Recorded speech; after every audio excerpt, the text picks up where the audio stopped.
کہ علم و ذکر کی اتنی ضرورت ہے تبلیغ میں جتنی ٹرین کو پٹری کی ضرورت ہے. ٹرین بغیر پٹری کے چلتی ہے آپ کے یہاں؟ بولو.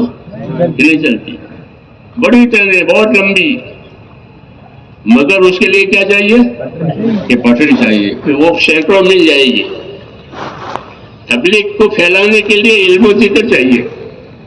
نہیں تو کس چیز کی تبلیغ کرو گے؟ پھر کس چیز کی تبلیغ کرو گے؟ ہاں، ابھی آپ نے جو وعدے کیے نا وہ مدت کے وعدے کیے ہیں. 2.5 گھنٹے لگائیں گے، چل لگائیں گے، 4 مہینے لگائیں گے، تو یہ تو مدت کے وعدے ہوئے. یہ وعدے صحیح ہیں، لیکن اس مدت میں کیا کرو گے؟ کہ اس مدت میں دین سیکھیں گے، اس مدت میں دین سکھائیں گے. ہاں، یہی مقصد ہے. مدت لگانے کا یہی مقصد ہوتا ہے. آدمی دکان پر وقت لگاتا ہے، نوکری میں وقت لگاتا ہے تاکہ مال آوے. ہم وقت لگائیں گے تاکہ دین آوے. سمجھ نہیں نا؟ ہاں، تو یہ وعدے بھی آپ کے صحیح ہیں، لیکن وعدے کا مقصد سمجھنا ہے کہ وعدے کا مقصد یہ ہے کہ جماعتوں میں جا کر کے دین سیکھ کر آئیں گے. گھر میں آئیں گے تو گھر کی کیا سنت ہے، گھر میں کیسے داخل ہوگے، مسجد میں کیسے داخل ہوگے، استنجا خانے میں کیسے داخل، اسے بتایا نہیں بتایا. تو ہمارا دین تو علم و ذکر ہے. ہمارا دین کیا ہے؟ علم و ذکر ہے. ہاں، کہ ہمارے پاس بازار میں جائیں گے تو بازار کا یہ کلمہ ہے کہ بازار میں جا کر بازار کا کلمہ پڑھو گے تو 10 لاکھ نیکی ملے گی. بازار کا کلمہ ہے نا، اور نہیں آ جائے تو یاد کرنا کہ بازار میں جا کر کیا کرنا ہے. کہ بازار میں تو بڑی بڑی چیزیں ملتی ہیں، ڈیوٹی فری ہے، یہ فری ہے، یہ فری ہے، سب کچھ ہے. لیکن مسلمان جا کر بازار میں بازار کا کلمہ پڑے گا تو اس کو 10 لاکھ نیکی ملے گی. کتنا بڑا کاروبار ہے، کتنا بڑا کاروبار ہے. 10 لاکھ. دکان والے 10 لاکھ نہیں کمائیں گے. آپ 10 لاکھ نیکی بازار میں سے گزرتے ہوئے کما لو گے. جی ہاں، یہ دین ہے آخرت بنانے کے. اور آخرت بننے کی جو فضائل کا علم ہوگا. کس کا؟ فضائل کا علم و ذکر.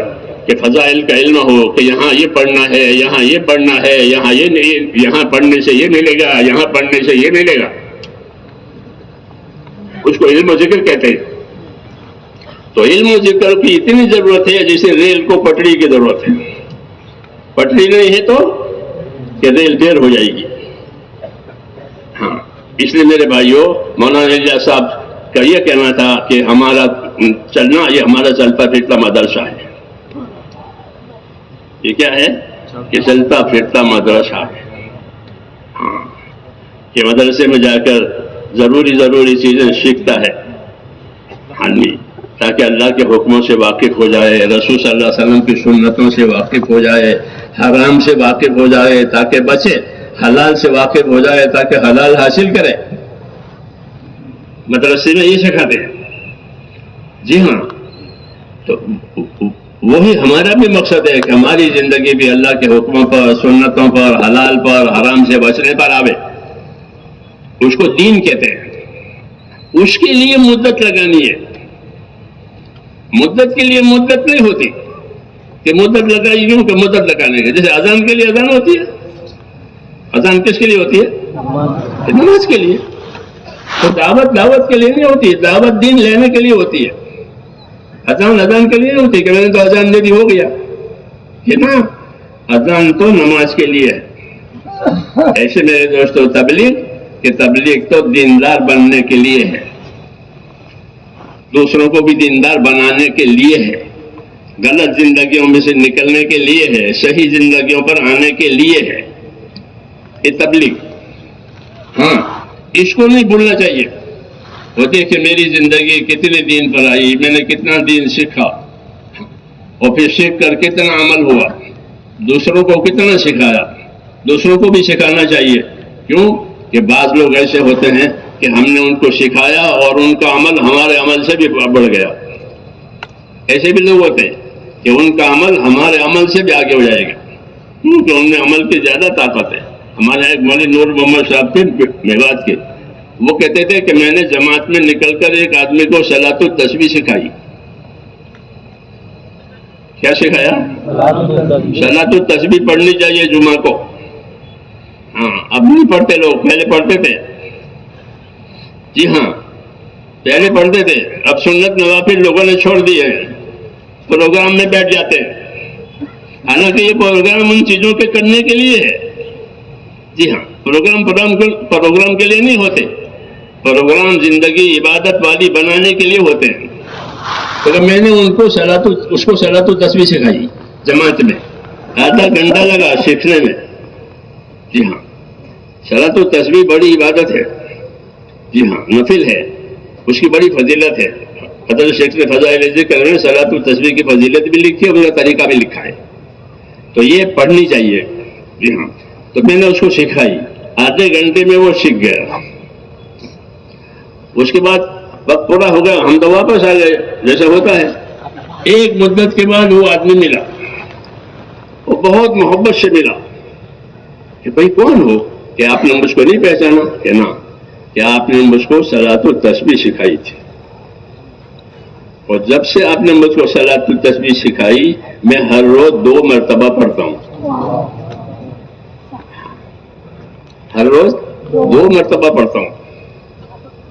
تو کہتے میرا تو آدھا گھنٹہ لگا، اس نے تو زندگی لگائی. تو ایسا ہوگا کہ آپ جائیں گے، کسی کی تشریح کریں گے، کسی کو دعوت دیں گے، چلائیں گے، تو وہ آپ سے بھی آگے بڑھ جائے گا. اسے یہ سکھانے والے سے آگے بڑھ گیا. سکھانے والا روزانہ 2 دفعہ نہیں پڑھتا، یہ روزانہ 2 دفعہ پڑھتا ہے. حدیثوں میں ایسا ہے کہ تم سکھاؤ، تم سے زیادہ قابلیت والے لوگ پیدا ہوں گے، تم سے زیادہ عمل کرنے والے ہوں گے. تو جتنا ثواب اللہ ان کو دے گا اتنا آپ کو دے گا. کیونکہ آپ نے اس کو سکھایا ہے، آپ نے اس کو چلایا ہے، آپ نے اس کو کام میں لگایا ہے. اس لیے اس امت کی عمریں تھوڑی ہیں اور بدلہ اور ثواب زیادہ ہے، کیونکہ یہ خود بھی کریں گے، دوسروں کو بھی لگائیں گے. تو اس لیے دونوں کام کرنے ہیں، اپنی ذات سے بھی اپنے آپ کو دیندار بنانا اور امت میں دین آوے اس کے لیے یہ محنت کرنا. اور دین نام ہے علم و ذکر کا، یاد رکھو. دین کس کا نام ہے؟ علم و ذکر کا. کیونکہ دین میں علم ہوتا ہے اور علم پر عمل ہوتا ہے، تب وہ دین بنتا ہے. علم نہ ہو، عمل نہ ہو، سیکھنا نہ ہو، سکھانا نہ ہو، عمل کرنا ہو، تو خالی پھرنا ہوا. جیسے خالی چکی چلے، تو خالی چکی چلنے سے پیٹ نہیں بھرتا ہے. خالی ہل چلنے سے موسم آتا ہے نہیں. اس لیے ہماری دعوت میں علم و ذکر ہے.